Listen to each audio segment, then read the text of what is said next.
हरे कृष्णा। आज हम बात कर रहे हैं गुरुवार को रखे जाने वाले व्रत के विषय में।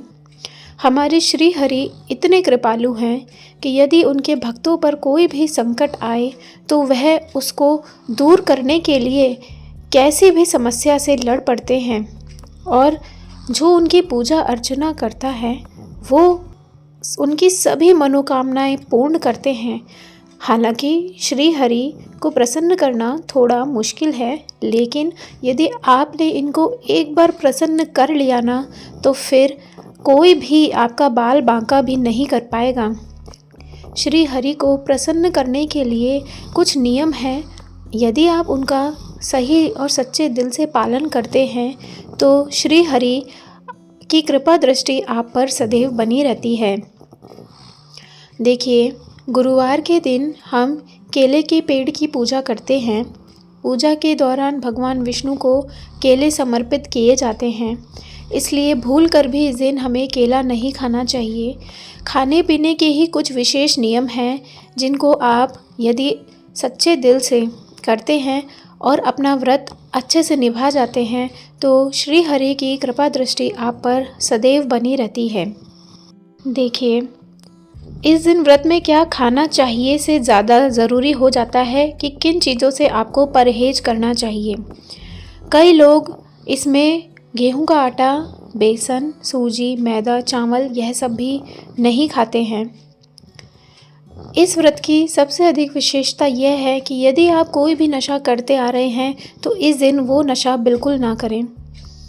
इस दिन नमक भी नहीं खाया जाता है, आप सेंधा नमक का इस्तेमाल कर सकते हैं। प्याज और लहसुन का प्रयोग भी इस दिन नहीं करना चाहिए। आप व्रत में दूध, दही, पनीर, मक्खन खा सकते हैं, यह आपको ताकत देगा। कुछ फलाहार हैं जैसे कि आप साबूदाना, सिंघाड़े का आटा, समा का चावल या राजगिरी का आटा, इन सब का सागाहार भी कर सकते हैं।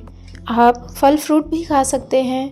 संतरा हुआ, अंगूर हुआ, पपीता हुआ, खरबूज, तरबूज, यह सब आपको बॉडी में न्यूट्रिशन देगा, हाइड्रेट रखेगा। शकरकंद हुई, गाजर, टमाटर, खीरा, यह सब भी आपके पेट को ठंडक प्रदान करेगा।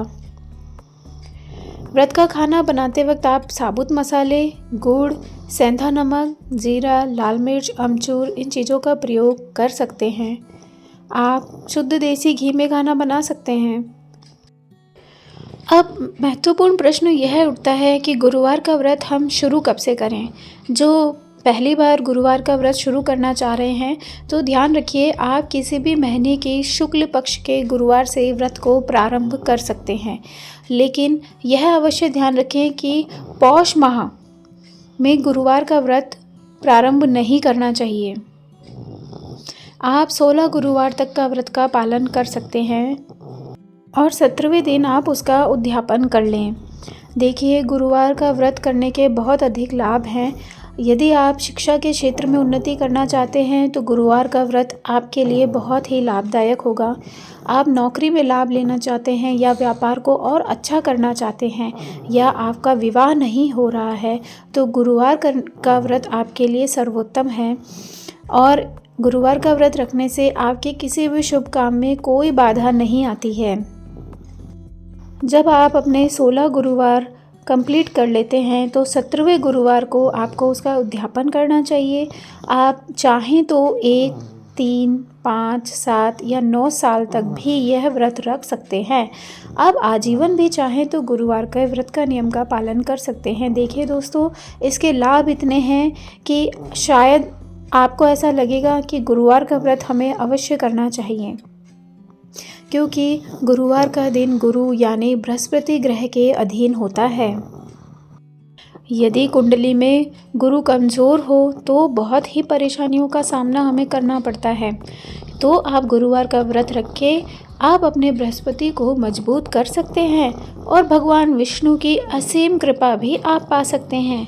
अब हम जानेंगे कि इसके व्रत की क्या विधि होती है, क्योंकि गुरुवार के नियम गुरुवार व्रत का जो नियम होता है ना, वो थोड़ा कठिन होता है, लेकिन यदि आपने एक बार सच्चे मन से ठान लिया है कि मुझे यह व्रत करना है, तो फिर श्री हरि की कृपा के साथ आप इस व्रत को पूर्णतः संपन्न कर पाएंगे। आपको यह विश्वास होना चाहिए। आप सूर्योदय में उठकर स्नान करें। देखिए, चूँकि गुरुवार को पीले वस्त्रों का विधान है, तो आप यदि पीले वस्त्र पहनकर पूजा अर्चना करते हैं, उपवास रखते हैं, तो यह आपके लिए बहुत ही मंगलमय होने वाला है। भगवान विष्णु का ध्यान रखें, अपने व्रत का संकल्प लें। भगवान विष्णु को चंदन लगाएं, हो सके तो पीले पुष्प ही अर्पित करें। चने की दाल का भोग लगाएं और गुड़ का भोग लगाएं। पीले रंग की मिठाई का भोग भी आप लगा सकते हैं यदि आपके पास गुड़ या चना दाल नहीं है तो। इसमें आप विष्णु चालीसा का पाठ करें, बृहस्पति देव का स्मरण करें, विष्णु का महामंत्र विष्णु सहस्त्र नाम पाठ का जाप करें। गुरु मंत्रों या बृहस्पति देव के मंत्रों का आप भी जाप कर सकते हैं। भगवान विष्णु और बृहस्पति देव की आरती करें। केले के पेड़ में श्री हरि और बृहस्पति का वास होता है।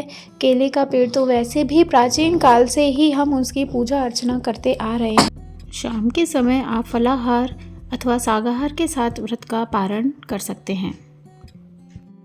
गुरुवार व्रत की कथा। बहुत समय पहले की बात है। किसी राज्य में एक बड़ा प्रतापी और दानी राजा राज करता था। हर गुरुवार को व्रत रखकर दीन दुखियों की मदद करके पुण्य प्राप्त करता था। यह बात उसकी रानी को पसंद नहीं थी।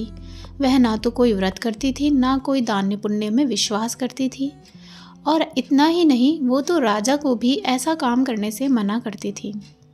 एक समय की बात है, राजा शिकार खेलने के लिए वन में गए। घर पर रानी और दासियां थी। उसी समय गुरु बृहस्पति देव साधु का रूप बनाकर राजा के दरवाजे पर भिक्षा मांगने आए। राजा ने जब रानी से भिक्षा मांगी तो वह कहने लगी, हे साधु महाराज, मैं इस दान पुण्य से तंग आ गई हूँ। आप ऐसा कोई उपाय बताएं जिससे ये सारा धन ही नष्ट हो जाए और मैं आराम से रह सकूं। यह सुनकर बृहस्पति देव बोले, हे देवी, तुम तो बड़ी विचित्र हो। संतान और धन से भी क्या कोई दुखी होता है? अगर धन अधिक है तो इसे शुभ कार्यों में लगाओ। कुंवारी कन्याओं का विवाह कराओ, विद्यालय बाग बगीचे का निर्माण कराओ, जिससे तुम्हारे दोनों लोग भी सुधरेंगे। परंतु साधु की इन बातों से रानी को तो कोई खुशी नहीं हुई और उसने कहा, मुझे ऐसे धन की कोई आवश्यकता नहीं है जिसे मैं दान करूं और उसे संभालने में ही मेरा सारा समय नष्ट हो जाए। तब साधु ने कहा, अगर तुम्हारी ऐसी इच्छा है तो मैं जैसा तुम्हें बताता हूँ वैसा करो।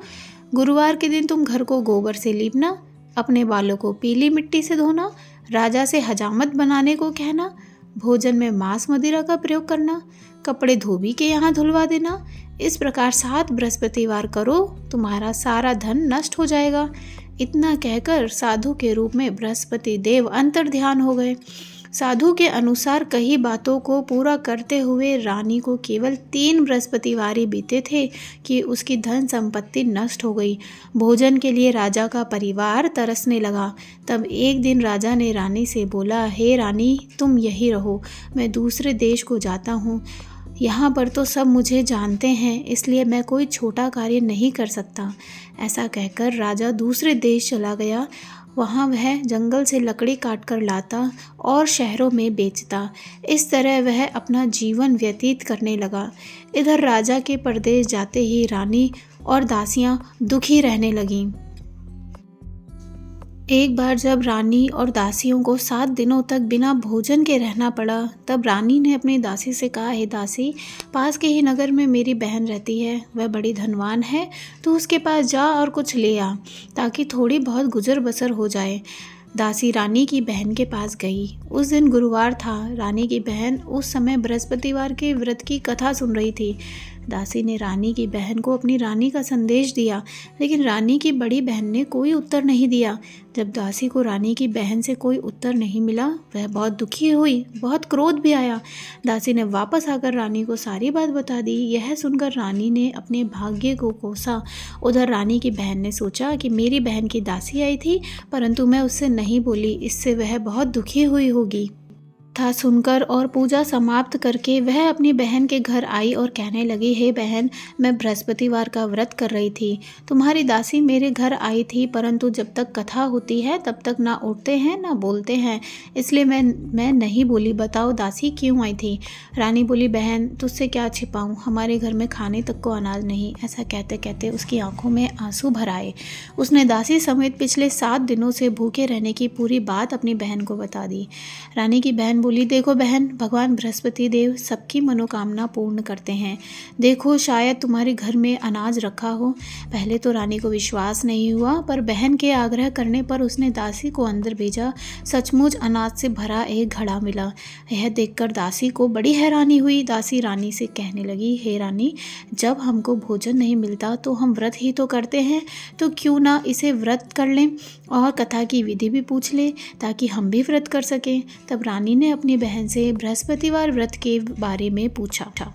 उसकी बहन ने बताया, बृहस्पतिवार के व्रत में चने की दाल और मुनक्का केले की जड़ में अर्पित करें और दीपक जलाएं, व्रत की कथा सुने, पीला ही भोजन करें। इससे बृहस्पति देव और भगवान विष्णु प्रसन्न होते हैं। व्रत और पूजा की विधि बताकर रानी की बहन अपने घर लौट आई। 7 दिन के बाद जब गुरुवार आया तो रानी और दासी ने व्रत रखा। वह गुड़साल में जाकर चना और गुड़ लेकर आई, फिर उसे केले की जड़ तथा भगवान विष्णु की पूजा की। अब पीला भोजन की चिंता लेकर दोनों बहुत दुखी हुई। क्योंकि उन्होंने व्रत रखा था, इसलिए बृहस्पति देव उनसे प्रसन्न थे। वह एक साधारण व्यक्ति का रूप धारण कर 2 थालों में पीला भोजन दासी को देकर गए। भोजन पाकर दासी बहुत प्रसन्न हुई। फिर रानी के साथ मिलकर भोजन ग्रहण किया। बाद वह सभी गुरुवार को व्रत और पूजा करने लगी। बृहस्पति देव की कृपा से उनके पास फिर से धन संपत्ति आ गई, परंतु रानी फिर से पहले की तरह ही आलस करने लगी। तब दासी बोली, देखो रानी, तुम पहले भी इस प्रकार आलस करती थी, तुम्हें धन रखने में भी कष्ट होता था, इसी कारण सारा धन नष्ट हो गया। जब बृहस्पति देव की कृपा से धन मिला है तो फिर तुम अब आलस मत करो। रानी को समझाते हुए दासी कहती है, बड़ी मुसीबतों के बाद हमने ये धन पाया है, इसे दान पुण्य में ही खर्च करना, भूखों को भोजन कराना, धन को शुभ कार्यों में खर्च करना, इससे तुम्हारे कुल का यश बढ़ेगा, स्वर्ग की प्राप्ति होगी, पितृ प्रसन्न होंगे। दासी की बात मानकर रानी अपना धन शुभ कार्यों में खर्च करने लगी। इससे पूरे नगर में उसका यश बढ़ने लगा।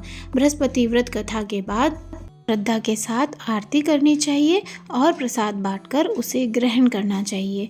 तो आशा करती हूँ आप सभी को बृहस्पतिवार के दिन क्या नियम का पालन करना चाहिए, क्या नहीं खाना चाहिए, क्या खाना चाहिए, इसकी व्रत की कथा और भूलकर भी केले का सेवन ना करें जैसी जानकारी आपको पसंद आई होगी। हरे कृष्णा।